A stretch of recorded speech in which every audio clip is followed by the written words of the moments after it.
Hello and welcome to Module 5, Chapter 9. It's entitled Business Methods, otherwise known as Accounting and Business Records for most people. One thing that you need to be aware of with construction is that you need to know profitability sometimes instantaneously, very frequently on any given project. Every project should be run such that it's profitable. The financial records need to be well maintained for a company, one, because they're required by law, but two, so that you know where any given project is on any given moment with regards to profitability. And if something's not profitable, your financial records can indicate perhaps why it's not profitable. And that could be you're taking too long, you've had mistakes, cost overruns, didn't budget correctly. A lot of various things could pop up that your financial record keeping would show you is a problem that could possibly be fixed midstream and bring the project back around to being profitable by the time it's concluded. So one of the things that we're also going to look at this week that's important will be the financial ratios discussed here soon.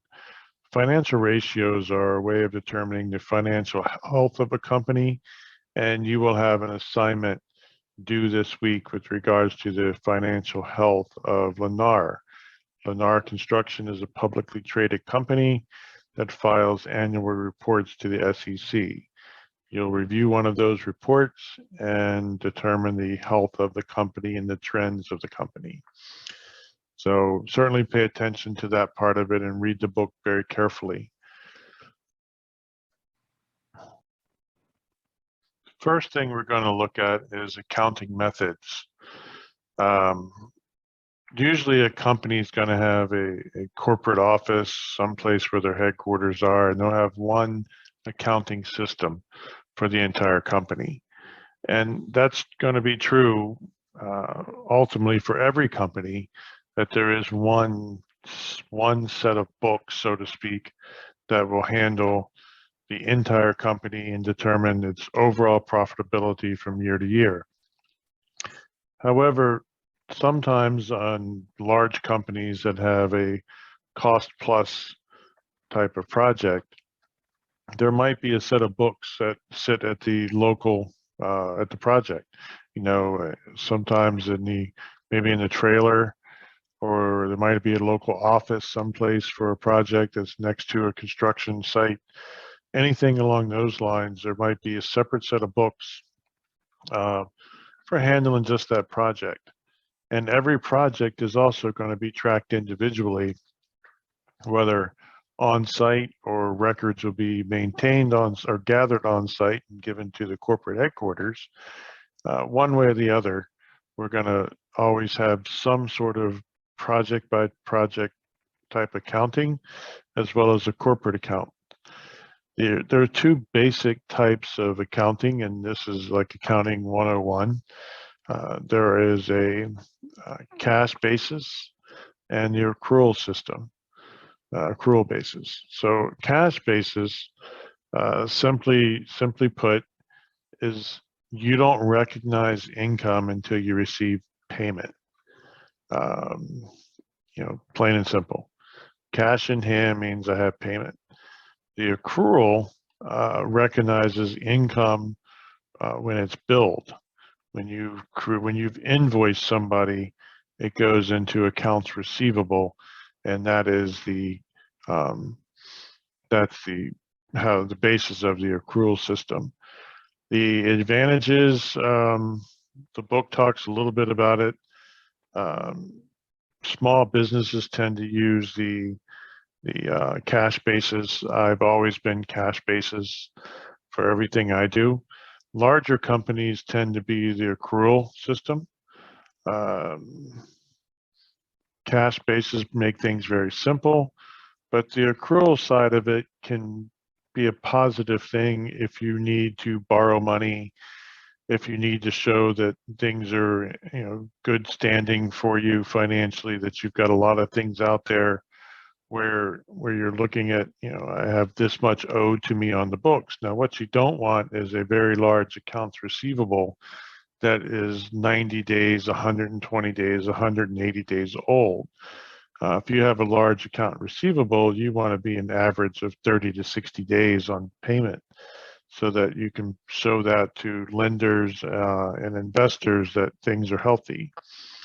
And the other difference too is that with an accrual system and you're dealing with accounts receivable, when you decide you're not going to get paid, when somebody stiffs you and doesn't want to pay their bill, then you put that in bad debt expense and you write it off from your profits. Whereas in the cash basis, if somebody doesn't pay you, then you don't show it.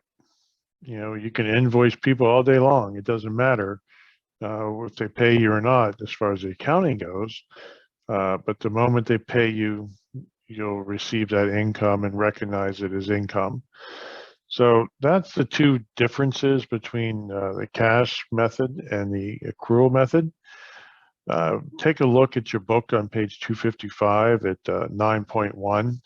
Kind of shows you this cyclical form of cost accounting and cost controls. And take a good look at it. It's almost on a project by project basis the way this works. You literally start off with the contractor's historical cost and experiential database, meaning, even if it's a one small company and, so what is your experiences? Do you have troubles with things and you need more money in a certain area? Do you understand that the trends right now in construction costs are skyrocketing? How have you done with the subs? I mean, all these things go into factor into what you would have as the estimate. Create an estimate, you create a proposal, you get the job, then you talk about it, you budget it, and you start to buy the materials you need. You figure out how much the project's going to cost you to actually can do it. And as you work on getting it done, you maintain proper quality controls and proper accounting so that you can see where you're flowing, see where things are at financially along the way. And eventually you get down to the final part of it all where you find out how well you did on your budget, how well you did on your timeline, how profitable you were or not, and you basically put that back into where you started from, that historical knowledge of cost and experiential database. But that whole process of getting something built and completed is surrounded by accounting. It's surrounded by keeping a set of books that helps you to estimate the cost of things in the future, and also to know where your weak spots are, where you have trouble, and where you might need to fix something because maybe an aspect of your company is not profitable. So a lot of things will tell you about this process. One of the things that the book mentions, it talks about the balance sheet. The balance sheet shows, basically the health of your company in a snapshot. Sort of gives you the big picture view of your various accounts. It has your income versus your liabilities, and they should balance out to be zero. It's an accounting method for making sure things are zero. Left side equals the right side type of thing. Debits equal credits, that sort of thing, that they're always balanced. The book talks about, well, it elaborated on the cash and the accrual method. So I'm going to skip on past and take a look now at the next part of things. The book talks to about like a 9.4 and 5, these percentage of completion methods and long-term contracts. I guess there's long-term contracts, meaning more than a year or two. And that's not uncommon for a construction site to at least be more than a year. And so you'll have to have a method of keeping track of that because you'll have to have year-end financials. Percentage of completeness is a method of recognizing income and expenses. And what that does is it helps you track where you are along the way. If you have targets of, where we are, if we're 25% complete in a project, are we 25% of our expenses gone? Where are we at with the level of expenses? Where are we at with payments and income coming in? Are we going to be able to catch up on the income? Have we front loaded expenses? Those type things will help you with the percentage of completion method. The book talks in 9.7 about a completed contract method. This type of method will recognize when project income and expenses only after the completion of the construction project. It might be a simple method, but it's really not very effective in understanding where you are in a job. Now, if your construction company only does home improvements and everything you do is done in less than a month, if you only build a garage, if you only put on decks or swimming pools or front porches or anything that's real quick, then that might be something that works for you, a completed contract method. In fact, as a surveyor, and while I'm not in the construction side, as a surveyor, that's pretty much my accounting method. I don't track too much during the progress of a job. A lot of times I will do all the labor for a job and bill at the end anyway. And so basically I personally operate under this completed contract method. It's not a good method for larger companies with multiple projects and multiple levels of employees. You just aren't able to track your income and expenses on a particular project over time. And the problem with that becomes, where are you? You need to know if a job needs fixed or not, or if it's just running, it's derailed and running off the track down a hill ready to crash. The instantaneous accounting that we talked about earlier can help determine where there's a big problem.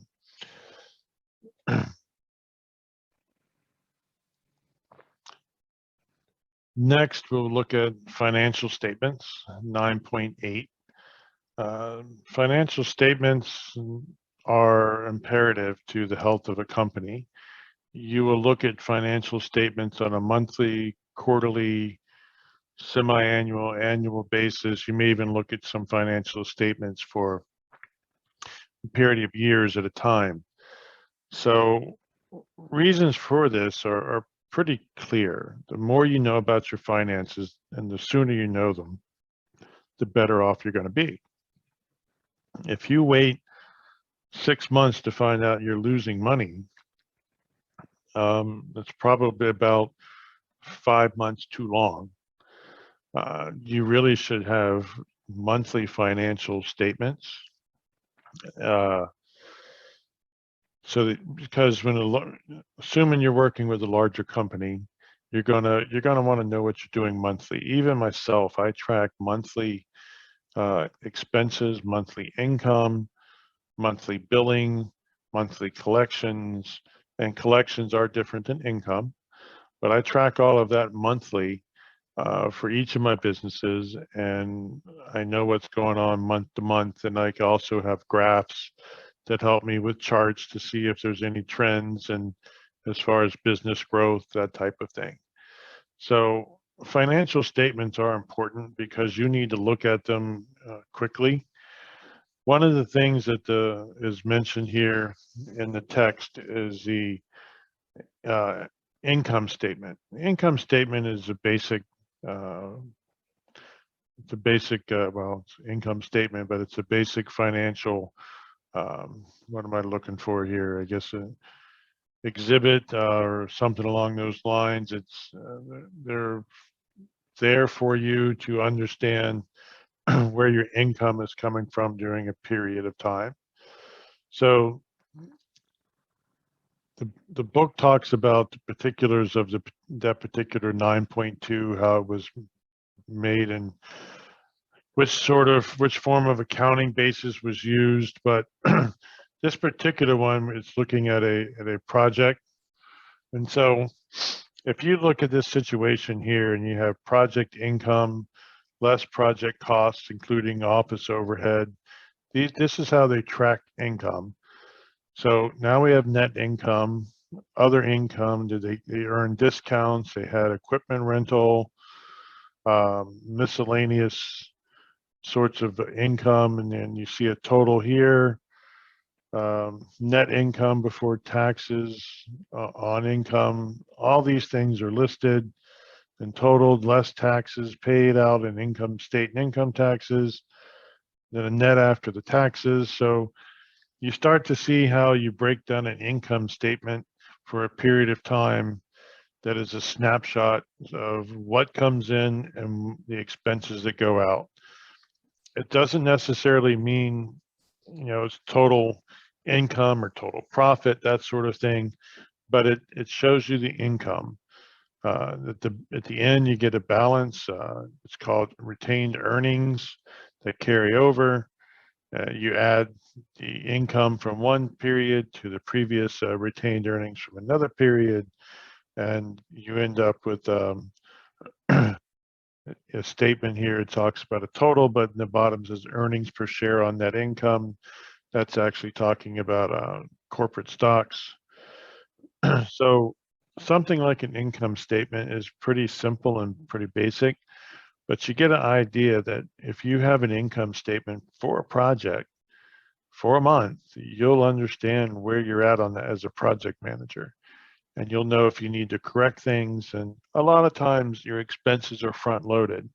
You buy materials, you store materials, you spend a lot of money, and it's going to take you a little bit to get that back from the owner, as well as getting the subs to pay you, you to pay the subs, and everything to sort of balance out. It takes a while before everything starts flowing.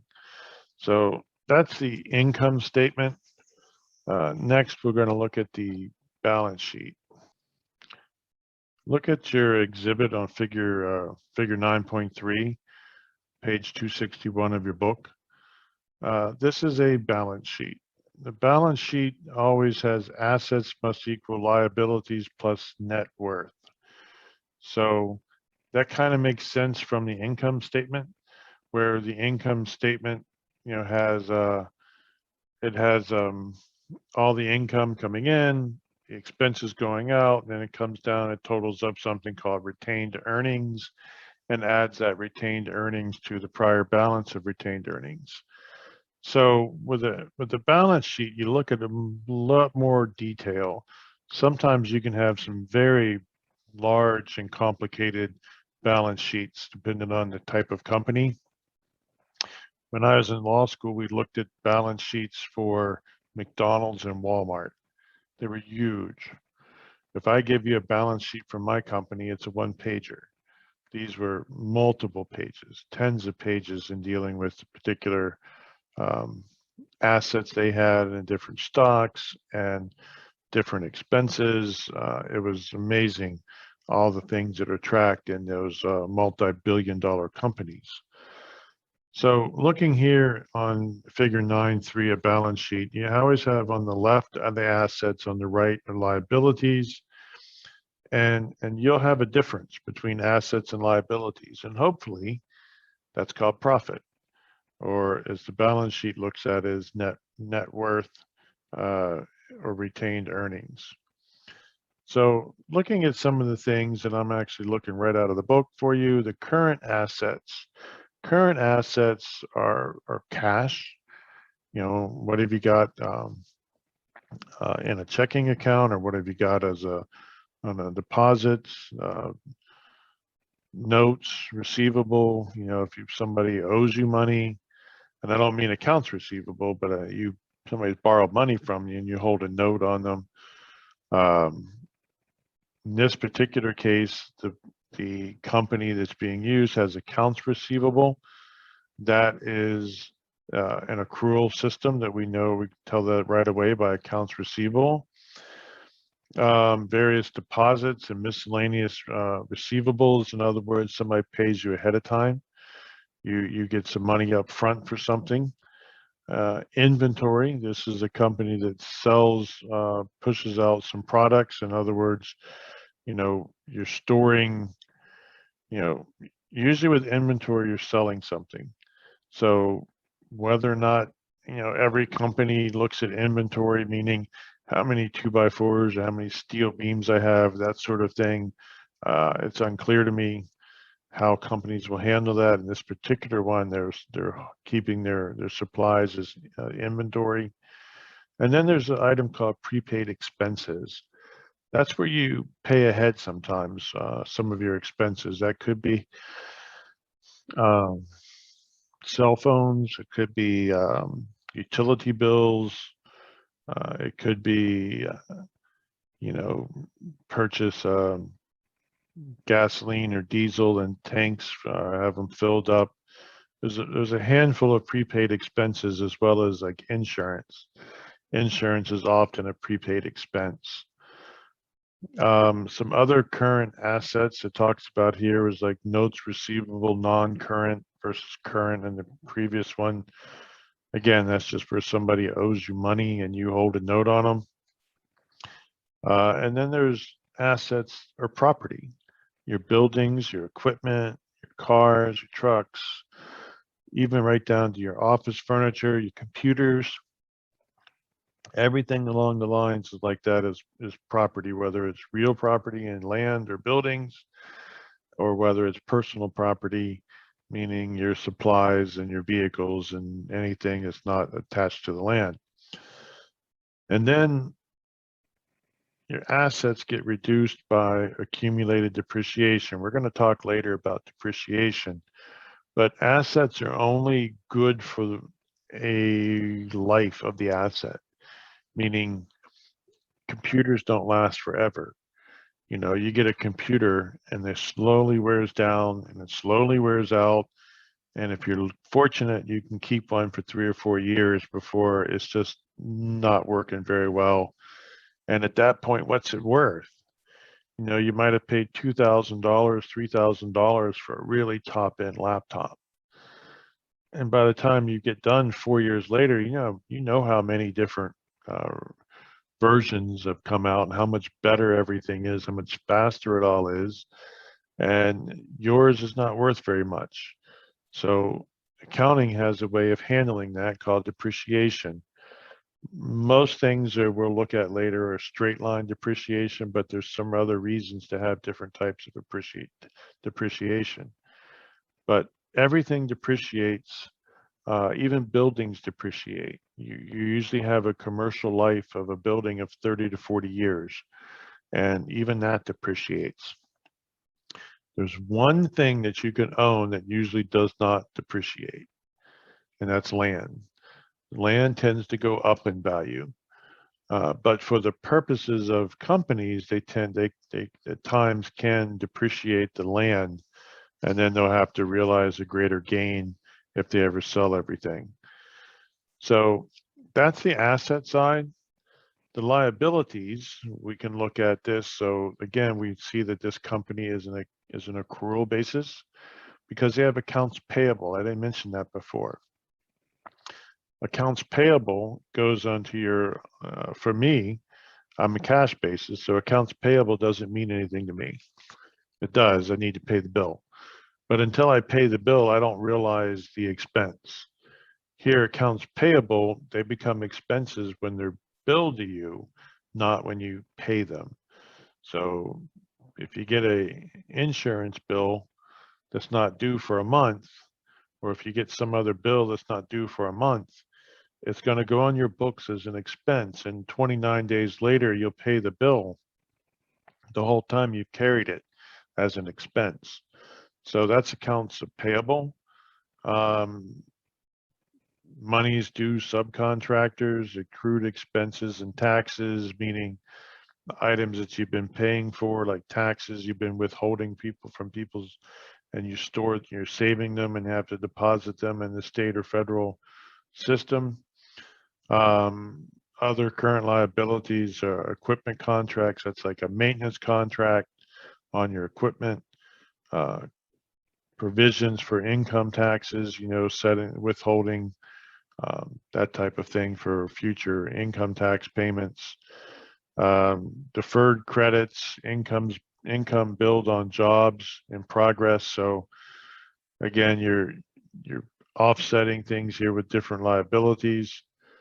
It goes on, listing every sort of general type of liability, and it comes up with a total. You subtract the liabilities from the assets, and you end up with your net worth. Talks about different shares and retained earnings. It's a total net worth, and if you look at the total net worth plus the liabilities are going to equal the assets. And that essentially is the same thing as income is equal to expenses plus profit. It's essentially how it works out. But the balance sheet is the standard. It's a staple that investors look at. It's a staple that business owners look at to see where they are in any given month, any given year, or from year to year comparisons. The next thing we're going to look at are financial ratios. The book breaks these down pretty nicely. It gives you a figure 9.4 on page 263. Gives you a little snapshot of a company, and then it shows you the financial ratios and explains them in the next couple pages. So basically, there's 4 different types of ratios, and the book nails them pretty good. The liquidity ratios, meaning basically your ability to meet short-term financial obligations, how much cash you have on hand, how much cash can you get quickly to be able to pay your bills on a monthly or quarterly basis. Activity ratios, this is the level of investment turnover. They provide information with regards to how well the company is using its working capital and other assets. You have a bunch of cash on hand, that might not necessarily be the best thing if there's other ways to spend that cash and ultimately keep your expenses down. Profitability ratios relate to your overall company profits, various parameters such as contract volume or total assets. What is it you really have going on that it's going to generate your profit? And then your leverage ratios. These are assets to net worth, or comparison of debt to assets type situation. It's not bad to owe some money, because that means as a business you're using other people's money, but at what cost, and how easily can you pay that back? Sometimes companies get too leveraged and they end up losing themselves, and somebody else ends up taking over their company, or they end up having to go bankrupt because they end up owing a lot more than they actually have. So we're going to look at these ratios and their significance, and then I'll take a long break from there and start a second video for the rest of the chapter. The front end of this chapter is what I'm leaning on mostly. It's what your assignment's about, and it's where a lot of the quiz is coming from for chapter 9. So quick ratio, the book talks about 9 different types of ratios. The quick ratio is basically the number of dollars immediately available over the current debt of the enterprise. So the ratio of 1 or larger, the business is said to be liquid, and the ratio is usually considered to be adequate. So basically, you got more cash than you need to pay your bills. That's always a good thing. It should be that way in life as well. You want more cash on hand than you have bills. Current assets to current liabilities, that's your current ratio. It's widely considered to be the most significant short-term financial measure. It says it tests the firm's ability to meet its current obligations. The higher the ratio, the greater the assurance that short-term debts can be paid. The construction industry uses ratios of at least 1.5 as being favored in this area. So one of the things that ratios do for you, they take a snapshot of a company But it's here that it's mentioned when you take that same snapshot and you take these ratios from one company and you apply them to another company, or you compare them with the same snapshots from another company, you can start to see how well one business is over another. Where this also might come into play is with subcontractors. If you need large subcontractors to do things, you might want to ask for their financials. And then you can see what they're worth and how well they pay things. If they're going to be able to pay their people, you're going to see all these different aspects, and you can compare one company to another as part of the bid from the subcontractor.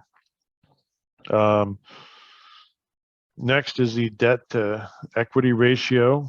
It essentially is the total liabilities to your net worth of your company. You're going to want business values here to be 1 to 2. The higher the better, but yet if you have so much equity, you might not want you might want to incur more debt to sort of balance some things out. And like I said, debt is not bad. It uses other people's money, but at a cost. Sometimes you can get at a good cost, and sometimes it's better to hang on to your own money. You can do other things, or you can keep things in check and easily afford a payment. So that's important value. The next one is the project income to net working capital. This is a short-term ratio. It measures the rate of capital turnover, showing how effectively the firm's capital is being put to work.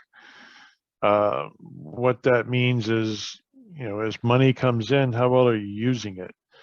If capital is turned over too quickly, your liabilities start to build up and become excessive, and therefore the ratio becomes too low, and it says if funds become stagnant and profitability suffers. So if your capital is constantly being turned over, you're not gaining anything. You're not getting enough from it. In construction, it says it's typically higher than in most industries, and you're looking for ratios. It doesn't even tell us, but you basically want a very high ratio to the turnover of capital. You don't want to have to spend everything you get in 1 month on the next month. That would be like living paycheck to paycheck. You certainly want to avoid that. You want to have as much capital left over as possible and use your capital more slowly. The next ratio is the fixed assets to net worth.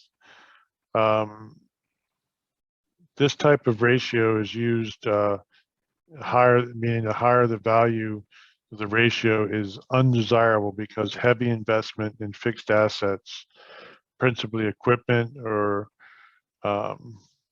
buildings, that sort of thing, indicate the firm may have low net working capital, or may indicate the company has incurred substantially funded debt to supplement working capital. Meaning, if you're a construction company and you have millions of dollars borrowed in equipment and you got millions of dollars in a building,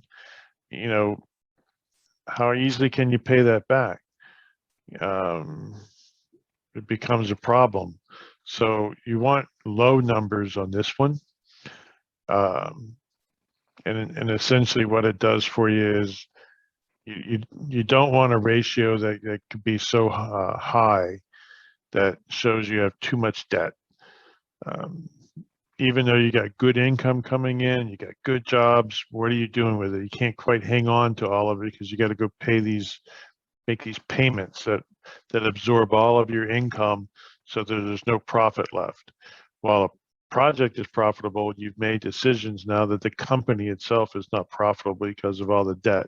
So that's what this one speaks to. The next one I'm going to look at is actually number 7, net project income before taxes to project income. Just as a project to project type basis of your ratio. Not too many outside people are going to look at it, but internally you want to know about your projects. The next one is 8% of net project income before taxes to net worth. This is important because of long-term ratios, because it reflects the efficiency with which invested capital is employed. So the contractor should expect to earn more on investments than it could realize from current market dividend or interest rates.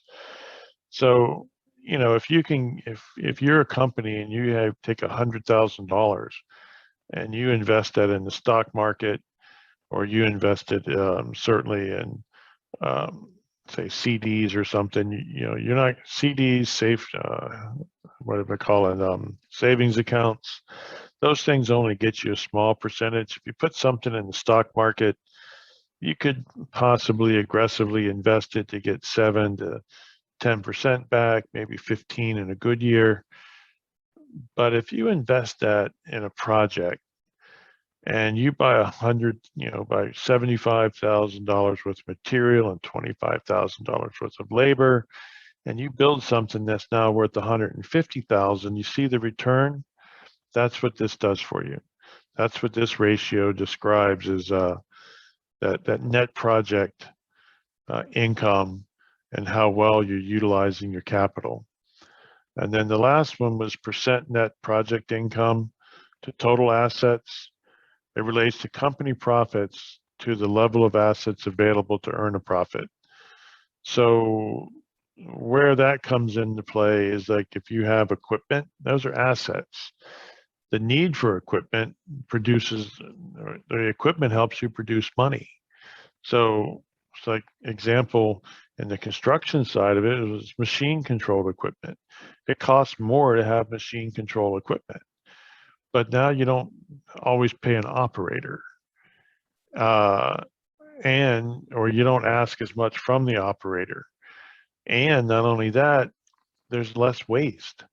The machine control is extremely efficient as far as where it drives, how it moves, how well it works. There's no wasted time with the machine control. There's no wasted overcutting of dirt or undercutting of dirt, overfilling an area and having to remove the dirt, not paving something level enough.